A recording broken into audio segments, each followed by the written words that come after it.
Okay, so we have here Richinda, who is the CEO of EVA's Women's Aid in Redcar, which is, I looked on a map, it's way up north. Unfortunately, between the two of us, we can't seem to work out how to get her picture, so all you've got is me to look at, but you will be hearing from her. So Richinda, how am I saying your name? It's Richinda. It is Richinda. Hi, Richinda. Thank you. Hello, Hilary. So much for making the time to talk to me. So you have, you are the CEO of EVA's Women's Aid. And tell me a little bit about what you do for women of all ages before we actually look specifically at your house for women over the age of 45. So we are a well-established charity, Hilary. We're 33 years old, so we've been here quite some time, but the services that we offer now are very different to 33 years ago.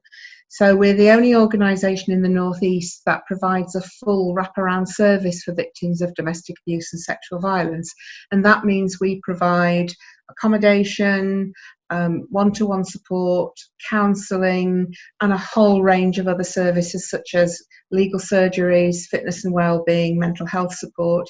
We provide that all under one roof. And those services are open to women of any age and also children and young people of all genders.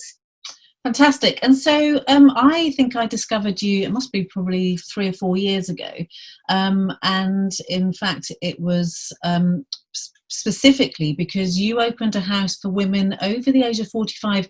And you were then, and I am sorry to say, I think you probably are still the only place in the country that has a refuge, especially for women over the age of 45.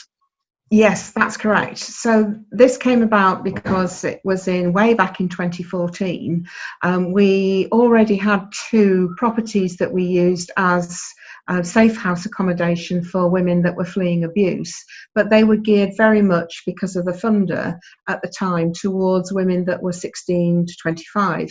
But because we don't like turning women away, and if we had a vacancy, if we had a free bed, we would accommodate somebody outside that age range in one of those beds. And we had a service user there who was in her 50s, and she was staying with the younger ones. And it was in just a conversation I had with her, with Julie, that she said, yes, it's great, we do the cooking for them and we worry about them if they're not in, and they play the music too loud and they don't get up early in the morning, and we can never find a mirror because they took the mirrors off the communal walls and took them into their own bedrooms, which had key fob entry. So it was just the little things like that that made me think, right, we need to have a property that's just for older women, because whilst it was great for the younger women, it wasn't so good for the older ones, because they were supporting them and being their mum, in other words, and not looking at their own issues, not addressing their own issues surrounding domestic abuse and sexual violence. So I went looking for some funding for a member of staff who could case manage older women, for the deposit on a property and for the cost of a refurb of a property. And then I went to Charity Bank for a loan to be able to buy that property. So fast forward about 12 months, and all those organisations were saying to me, has the other organisation said yes yet? Because if they do, we will. And it just got to the point where I'm saying, will one of you please say yes, we really need to do this? And eventually they all said yes.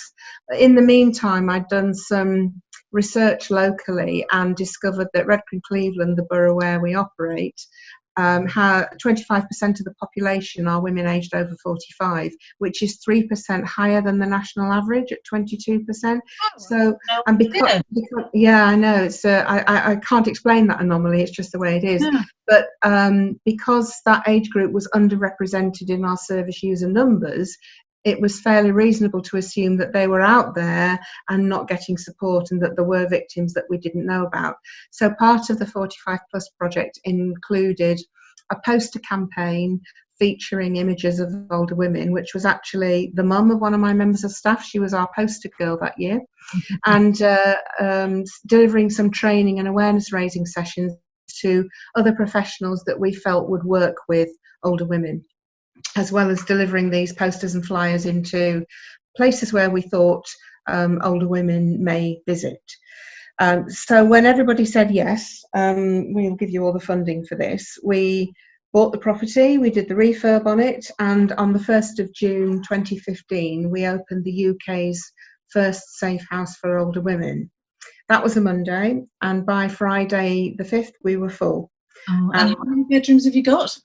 There are 5 bedrooms in that property. That's Sorry, there are 4. There are 4 bedrooms in that property. That's 4 women. 4 women, yeah. And on the ground floor, we have a disabled access bedroom as well, and a disabled access bathroom for if women with disability issues can also be accommodated there. So we've been full pretty much ever since in that property, unfortunately. What's the oldest woman you've had come to you? So the oldest woman we've ever worked with is in her late 80s, but the oldest resident we've had is in her late 70s. Right. Yeah. And that was a woman in her 80s trying to get out of a domestic violence. Yeah. She actually, we cover an area of 96 square miles here. It's quite a large area, and there are some quite isolated rural communities. And the oldest resident the oldest woman we've ever worked with was a victim of abuse and had been for round about 50 years. And the only time she was allowed out of her home was to go to the chiropody clinic, and it was there where she saw one of our leaflets. So we saw her after her appointment at the chiropody clinic before she had to go home. It was the only time she could get to see us. But that's fine, because we do some outreach. We're happy to do that. As I said, there are some quite remote areas in this borough, so it's necessary for us to go out to women that need us rather than them coming into us. And for me, so as you know, I'm working on menopause workshops, and I tithe 10% of my profits to you, and as yet it's not been a large amount of money. It's not been life-changing, but hopefully it will continue to grow as I get my work out there. But for me, when I look at women so the average age of menopause is 51, so 45, most women 45, 46 are hitting perimenopause, and that's a time in women's life when they often suddenly realise that they can no longer deal with what they have been swallowing for so long. It's probably also a time when many women's children have got to an age where maybe they have left home or they're old enough. So what do you think it is about women at the age of 45 that actually, if they've been in a long-term abusive relationship, because it's likely that they have, what is it that they need that's different to the younger women? So I think actually getting information to them is one particular issue, because, and I know I'm generalising here, but you do find that a lot of older people, not just women, maybe struggle with media and struggle perhaps to be as savvy with the internet as younger people. I know that's a generalisation, but that is an issue. And also things like broadband in rural communities is a bit of an issue. So actually knowing that those services exist, that the support exists, is an issue anyway, I think. But in terms of, I mean, you're absolutely right about having children that have perhaps flown the nest. That can actually be a barrier anyway. If there are older children saying, well, you know, it can't be that bad, you've put up with it all this long, he doesn't mean to do it, that's a barrier as well. And also maybe being the carer for the abuser, or the abuser being the carer for you. So that's one of the another barrier why older women don't report. But you're right, it's a significant change of life anyway, isn't it, physically, as well as your home circumstances possibly changing because children have left the nest and so on. And I know when I hit that age, the 50 age, it was sort of a bit of a watershed moment for me. So, you know, I know you're taking stock of your life. It's a landmark, isn't it? As any birthday that ends in 0 tends to be for anybody. It's a landmark.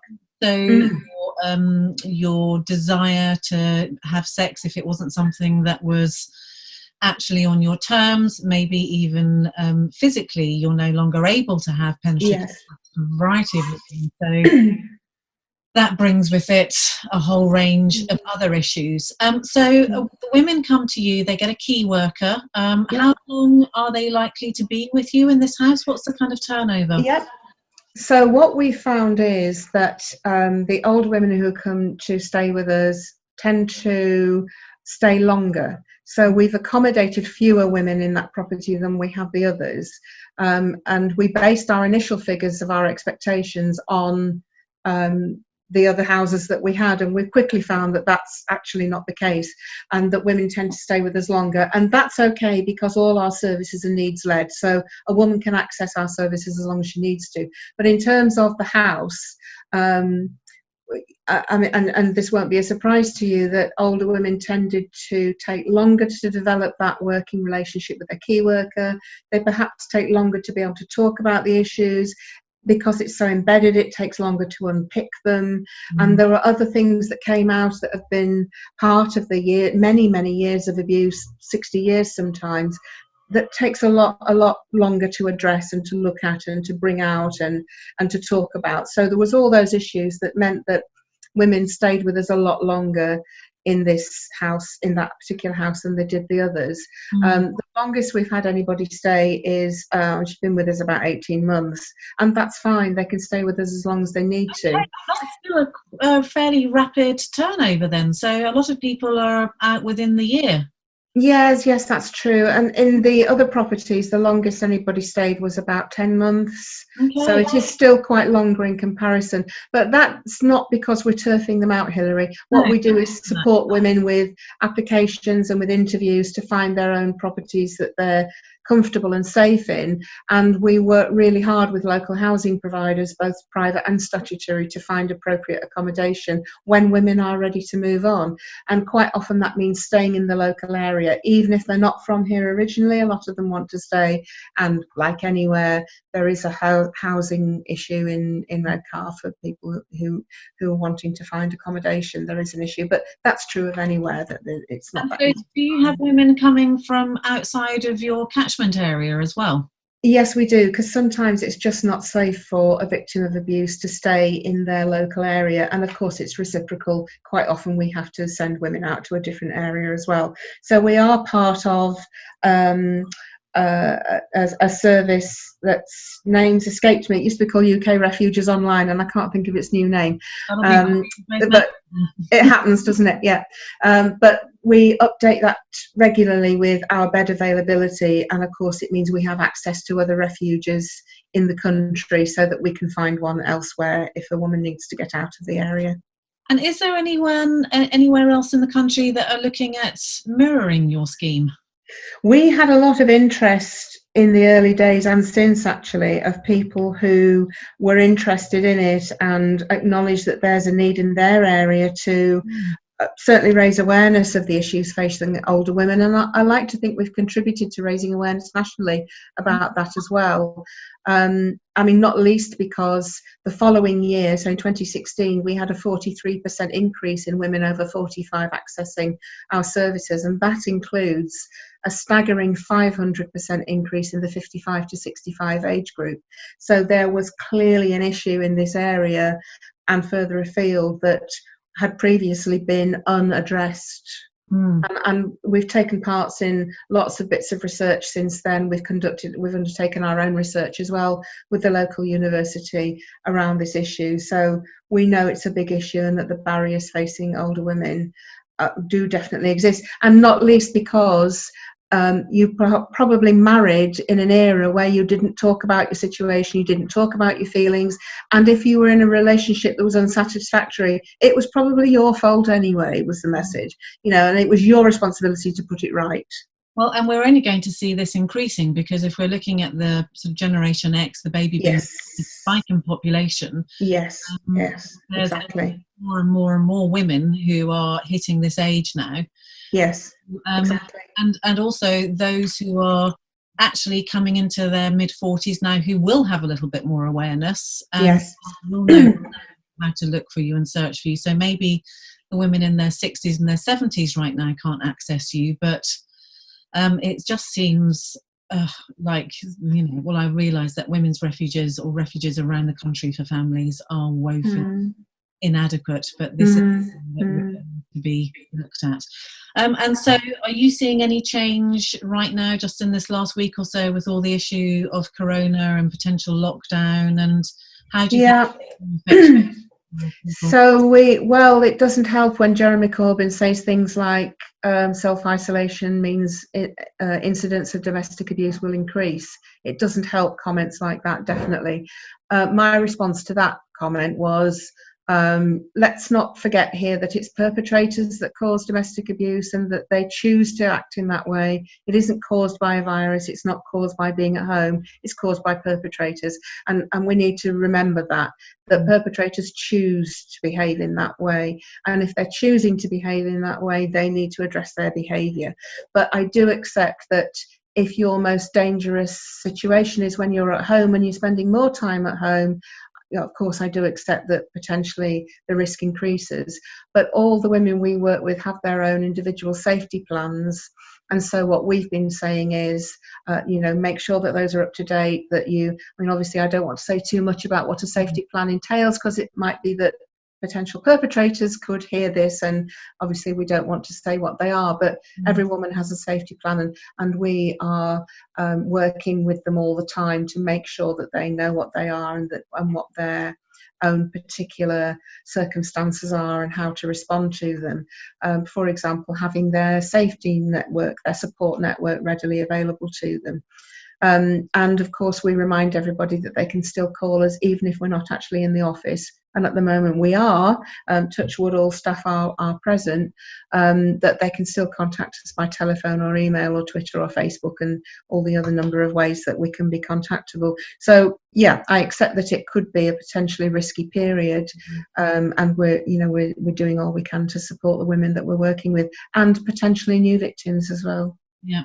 And so if there was the fairy godmother, would you be wanting to open another house? Do you think you have if you could find the money, the staff, the etc.? Yeah. So fairy godmother, if the fairy godmother exists, I mean, we have actually opened another property since we did the 45 plus house, and that was focusing on victims who have mental health issues as well and complex needs. That's a 5-bedroom property in the area, so we actually own 4 properties now. But yeah, I mean, what we would like to do in the future is, we've several plans actually in our 3-year plan. One is that we're spreading further afield. We'd like to replicate what we do across the border into North Yorkshire. We're also looking at possibly, at the moment we only accommodate single women. That might change in the future. We might be looking at possibly working with mothers and babies, because the local authority has a refuge where they accommodate families, so we fill the gap in providing accommodation for single women. So there's lots of plans that we've got for over the next 3 years. I think in terms of safe house accommodation, we'll stick with the 4 we've got at the moment for single women, but we may expand our offer to other women. Amazing. What incredible work you're doing. Thank you so much. So I will be putting a link to your website, and Great. I believe there is a button or a bit that someone can press to donate. Yeah, that's correct.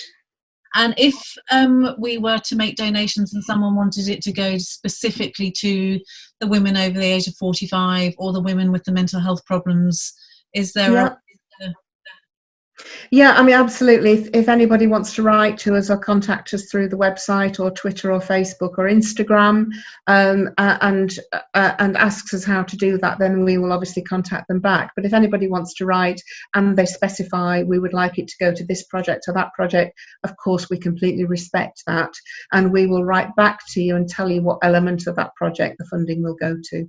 Yes, which you have done for me every time. So thank you so much, Richinda, and I really hope that we can work together, and I hope so. Wish that you were not so far away, because otherwise I would be round on your doorstep. I wish that there was more opportunity for women, because I'm in sunny Surrey right now, and just because we are a wealthier part of the country, I don't think we have any less abuse issues. Absolutely, I agree with you there. Domestic abuse doesn't discriminate against geography or social standing or age. It doesn't discriminate. It affects everybody. Yeah. Okay, well, thank you very much, and Thank I you. will be in contact with you again, Great. and look forward to talking to you some more. Thank you. Thank you so much, Hilary. Thank you.